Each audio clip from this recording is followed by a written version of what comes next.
So glad to be here and to have everyone else here with us.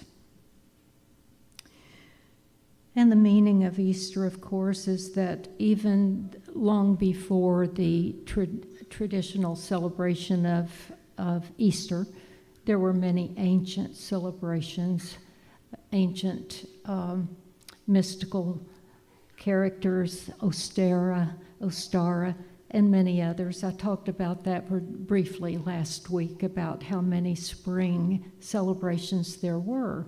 And as Christianity spread across Europe and the other continents, they knew that if they were going to be successful, they would need to incorporate some of those old traditions, like in Ireland and Scotland and in England and all the other countries. So they incorporated those, and that's why we have the Easter bunny, fertility, the Easter eggs, and all of the other celebrations that also go with Easter.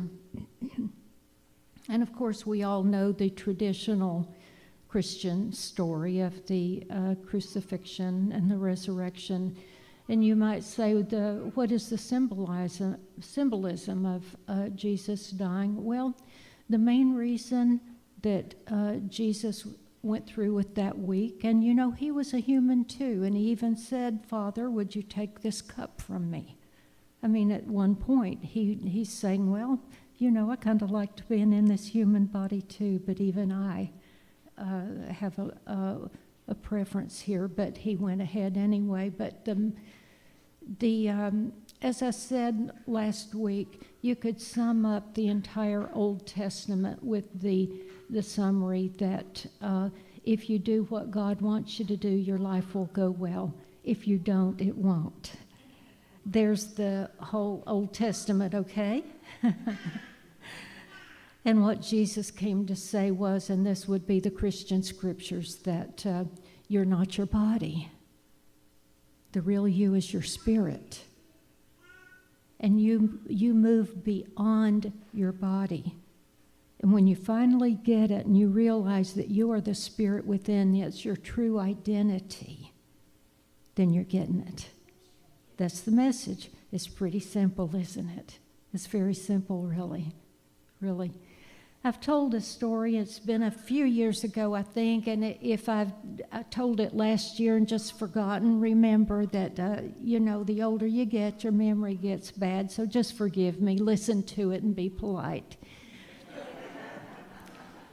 I've probably told it several times over the last 20 years, but that's okay. I'm going to tell it again this morning. She forgot too, see? Okay, I'm not the only one. Susie forgot. She makes me feel better.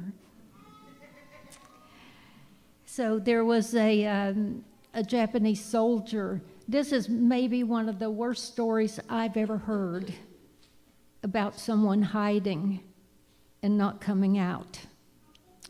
A Japanese soldier that in 1944, when the war ended, he was on the island of Guam, and he didn't believe it. There were still a few left. There were about 10 at that time, and they really didn't believe it. They thought maybe they were being tricked. And even a little bit later, when it was fewer and fewer, some of them got it and they left. They went home. And even when leaflets were left saying, "The war is over, come out of the forest, you can go home," he still would not let himself out of the fear and the angst. He hid in a cave for 28 years. Can you imagine? 28 years this man hid in a cave. He wasn't found until, I believe it was 1972, and there were a couple of fishermen going out to start early, and they went down to a stream, and they saw him. And he, of course, started to take off. He thought they were going to kill him. He was still afraid. Can you imagine 28 years and you're still afraid? That's hard to believe, but that's how those old thoughts are. if we won't entertain a new thought, we can actually be in a cave of our own with our old thoughts and saying, this is never going to work, never going to work. I'm going to stay right there with that old thought, and I'm not going to let a new one in. So they were compassionate. He tried to fight them. And of course, he was skin and bones. The clothing that he had on, he'd had to make from whatever he could find, maybe some bamboo shoots, whatever he had on was just what he had made. He ate whatever he could find, whatever it was on the ground. He maybe in the trees, he found some mangoes. That was good. He fished. That was why he was coming down to the stream that morning. But he was still just skin and bones and just barely alive. They convinced him that the war had been over for 28 years. And it was time to come out of that cave and go home. As a matter of fact, everyone that he met was extremely kind to him. And when he finally got home to Japan, when he saw Mount Fuji, he fell down and wept for all the years he had wasted hiding away in that cave. Can you imagine? Well, he was terribly embarrassed, but the people there put on parades for him. They were just so glad to have him home and celebrated him with money, gifts of all types, and even offers of finding him a bride. Anyway, 28 years. It reminded me of another story that I knew of. This is a more modern day story. It's of a friend that I knew, and her marriage broke up after 30 years, and it was one of those marriages that you thought was going to last forever. There were children, there were dreams, there were grandchildren, there was everything you could imagine going on, and she thought this would last forever and it would never end. And so when he asked for a divorce, it broke her heart, and she stayed that way too long. What happened was that she would not change her mind at all. And at first, that's okay. It's okay to say, okay, maybe he'll change his mind and maybe he'll come back. That'll work for a while, and that can be healthy. But you know, if you go on and on and on, from maybe he'll come back, then you go to resentment, bitterness, hatred, all of those horrible thoughts that she was going through. But you know, she told me later the thing that finally changed her. The thing that finally changed her was when she changed her mind and she changed her prayers from begging him to come home. She changed her prayer to, God, I just want the hurting to stop. You see the difference there? She was begging for a particular outcome that wasn't hers, and it wasn't going to come. And how many times do we find ourselves in that loop?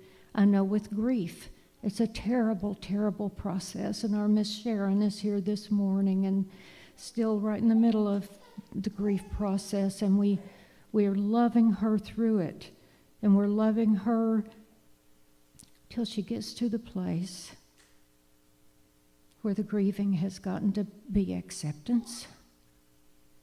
And you know, the one thing you can't do is to change reality, can you?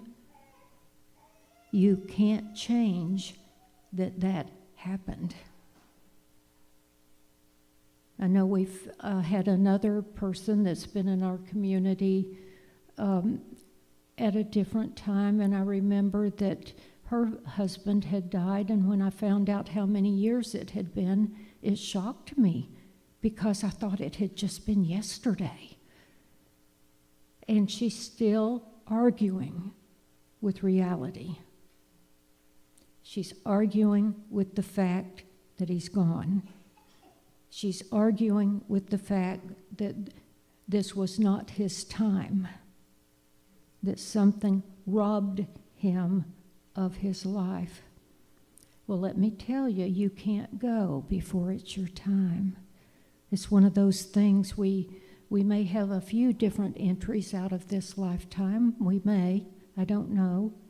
But we have appointed times where it's our time to go.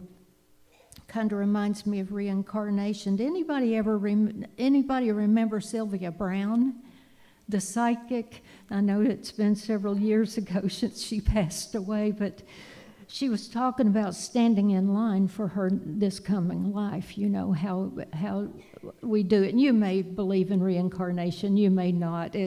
I'm not here to talk about that today. This was just a funny that I thought of with Sylvia Brown. She said, here I am standing in line to come for my new life that I'm planning. She says, what in the world was I thinking when I chose these hips?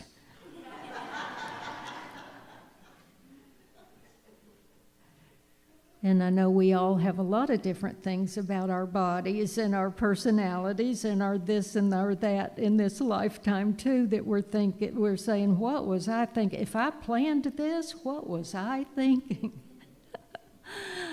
Anyway, she was a wonderful person and passed on to the other side.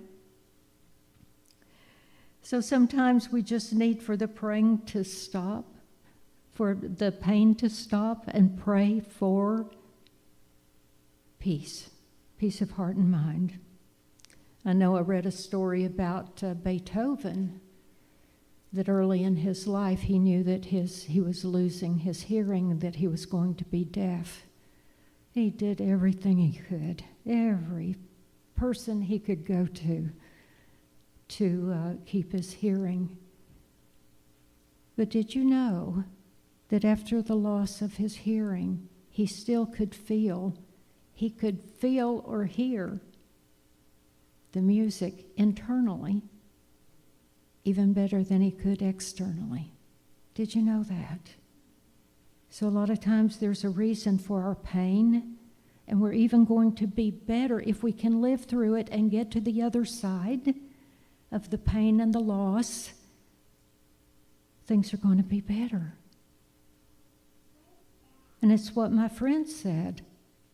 She said, I had no idea how good my life could be. I had no idea.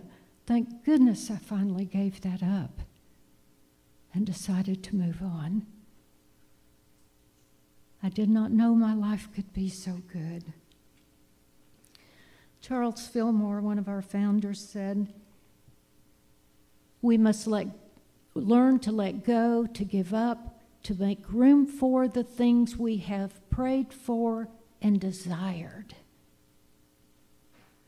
We've prayed for these things. Now, what do I need to give up in order for peace to come into my life? Healing, comfort, prosperity?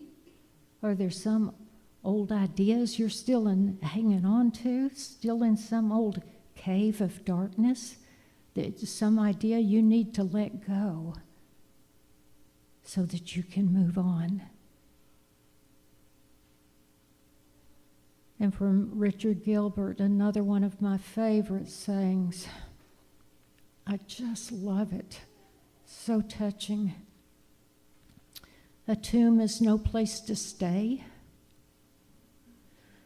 Whether it's in a cave in the Judean hills or the dark cavern of the spirit, a tomb is no place to stay. Isn't that beautiful? We all know it's easy to get stuck, don't we? Feel hopeless in the darkness of the tomb, the shadow of despair. Hope is the light that guides us to move forward.